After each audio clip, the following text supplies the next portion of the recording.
ଯଥେଷ୍ଟ। ସବଜେକ୍ଟ ଅଧିକ ଟିକେ କଷ୍ଟ ଥିଲା ଯୋଉଟାକି ଆପଣ ଅଧିକ ପରିଶ୍ରମ କରିବାକୁ ପଡୁଥିଲା, ଏଥର କ'ଣ ରେଜଲ୍ଟ?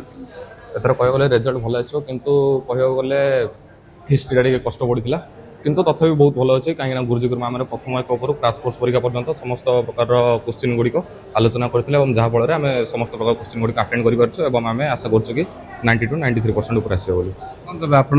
ଆଉ କିଛି ସମୟ ପରେ ରେଜଲ୍ଟ ବାହାରିବ, କ'ଣ ଆଶା ରଖୁଛନ୍ତି କେତେ ମାର୍କ ରହିବ? ମୁଁ ଆଶା ରଖିଛି ଯେ ମୋର 97ରୁ 98% ମଧ୍ୟ ରହିବ।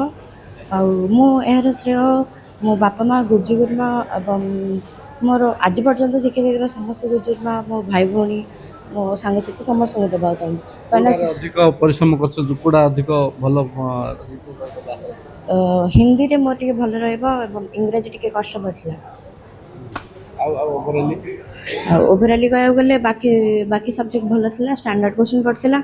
ଆଉ ପିଲାମାନଙ୍କର ସମସ୍ତେ ଭଲ ବୋଲି କହିଛନ୍ତି। ଆପଣ କ'ଣ କହିବେ କେତେ ମାର୍କ ରହିବ, କ'ଣ ଆଶା ରଖୁଛନ୍ତି? ହଁ, ମୁଁ ଚାହୁଁଛି ମୋର 90ରୁ 93% ରହିପାରିବ। ଏବେ ଗୁରୁଜୀମା କଠିନ ପରିଶ୍ରମ ଆଉ ଆମମାନଙ୍କ ପରିଶ୍ରମ ହେତୁ ଏଇ 2 ମାସ ଭିତରେ ଆମେ ବହୁତ ପାଠ ପଢ଼ିବାରେ ସୁବିଧା ପାଇଛୁ ଆଉ ଭଲ ନମ୍ବର ରଖିବାର ମଧ୍ୟ ଆଶା ରହିଛି।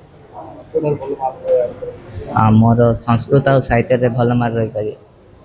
ଶୁଣୁଥିଲେ ଛାତ୍ରମାନଙ୍କୁ